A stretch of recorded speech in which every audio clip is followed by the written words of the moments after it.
President, do you have any reaction to the pardons President Biden did at the last minute? Well, I'm not going to discuss it now. I think it was unfortunate that he did that. We won't discuss it now. Well, it's very interesting, and to me it was stunning, although there's certainly been rumors about this, that Joe Biden decides that he's going to pardon pretty much all of his family, you know, the members, Herald of the Biden crime syndicate, his brother Joe and his son, and I think some in-laws, Mark Milley, Anthony Fauci, preemptive pardon, meaning they aren't charged with anything, but we're going to tie the hands of the next attorney general to make sure that she, does not indict anyone. In the final moments of his presidency, Joe Biden made what many consider his most brazen and controversial move yet. With mere minutes left in his term, he issued a series of pardons that shocked both Democrats and Republicans alike. The timing and scope of these pardons raise serious questions about the Biden family's potential legal exposure and their desperate attempts to avoid future prosecution. People do not deserve to be targets of unjustified and politically motivated prosecutions.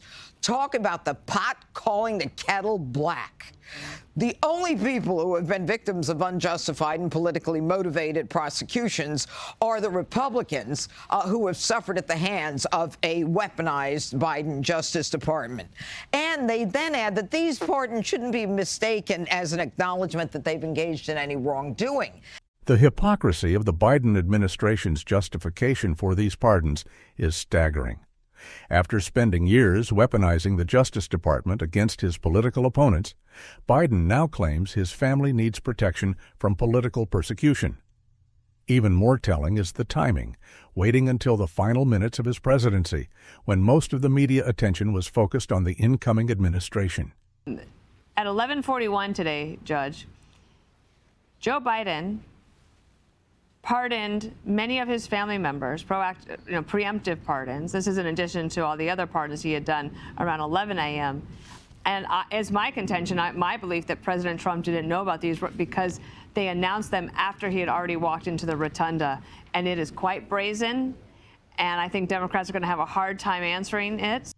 The calculated timing of these pardons suggests a deliberate attempt to minimize immediate reaction and scrutiny. By waiting until President Trump was already engaged in inauguration ceremonies, Biden's team clearly hoped to bury this controversial move beneath the day's historic events. I think the insult to injury around this one is that President Biden, when he was asked repeatedly, will you pardon your son Hunter, said no. Then he decided at the last minute to do it, which was fine if you just said, hey, I'm going to pardon my son. But when you add to it, he's been prosecuted selectively, or he was singled out, I think that's what gave people a little bit of a bad taste. The sudden reversal on Hunter Biden's pardon represents a pattern of deception that characterized the entire Biden presidency. More concerning still is the broader implications of these preemptive pardons, particularly those issued to non-family members like Anthony Fauci, whose pardon raises disturbing questions about what might be hidden from the American people. Fauci's pardon's bizarre because it's backdated to 2014. And in 2014, that's when he began the gain-of-function research, which leads me to believe maybe COVID-19 was a Fauci baby. We already know he trained the people in China on how to do gain of function. We knew he funded that lab, but this specific strain, that leads me to believe that there's something more to uncover. It makes me highly suspicious. The backdating of Fauci's pardon to 2014 appears particularly calculated, coinciding with the beginning of controversial gain-of-function research. This specific detail suggests there may be far more to uncover about the origins of COVID-19 and Fauci's role in its development. I think the real precedent here, Judge, is that these are pre-pardons. Yep, preemptive, and absolutely. Basically what happens is you set a precedent for every president to perhaps give a pre-pardon to friends or family or those he's close to. I think the insult to injury around this one is that President Biden, when he was asked repeatedly, will you pardon your son Hunter, said no. This unprecedented use of preemptive pardons sets a dangerous precedent for future administrations, potentially transforming the presidential pardon power into a shield for corruption and wrongdoing. The implications for our democracy are profound and troubling. Well, I think the pardons are a big story today, and I think waiting till, 11:45 before he issued these final ones was in part to avoid them becoming the big story of the day, but there's no getting around it. This is extraordinary.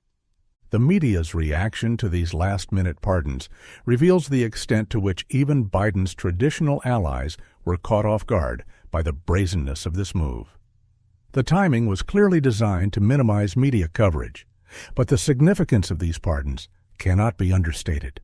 And I do think that regardless of pardons, you still investigate. It doesn't say you can't investigate, especially with Fauci. I mean, you know what? If you can't throw him in jail, at least make it so that he's forever known for what he did.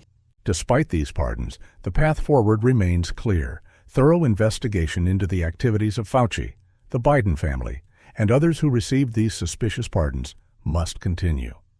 The American people deserve to know the full truth, even if criminal prosecution is now off the table. First of all, he pardoned 5 family members, 4 of whom we've never really even heard of. So that was to make it appear that he was not protecting one. It was like, I'm doing all these people, but it was really about his brother. Oh, interesting. So it's like that episode of Murder, She Wrote, where this guy poisons a bunch of people, so it's not like he just poisoned his wife, so then it throws the scent off him. The attempt to dilute Hunter Biden's pardon in a sea of lesser pardons exemplifies the cynical calculation behind this entire episode. By including relatively unknown family members and allies, the Biden administration tried to create confusion and deflect attention from the most serious cases. But this smokescreen tactic only serves to highlight the desperation behind these 11th-hour pardons. The fact that Biden felt compelled to shield not only his immediate family, but also key figures like Fauci and Milley suggests a web of corruption and misconduct far more extensive than previously known. These aren't just pardons. They're an admission of guilt written in the final moments of a failing presidency. We've just witnessed one of the most brazen abuses of presidential power in recent memory. We've uncovered the disturbing truth behind Biden's last-minute pardons, the deceptive timing, the false pretenses, the strategic inclusion of lesser-known family members to obscure the true targets, and the suspicious backdating of Fauci's pardon. These actions represent not just a protection racket for the Biden family, but potentially a cover-up of serious wrongdoing related to COVID-19's origins and years of corrupt dealings. The final act of a scoundrel is literally a stink bomb thrown as you exit the building. And, accepting the pardon, is that accepting guilt? I say yes. I really do. All right, now it's time to hear from you. What do you think was the real reason behind the backdating of Fauci's pardon to 2014? Could this be connected to what we don't yet know about COVID-19's origins? Share your theories in the comments below.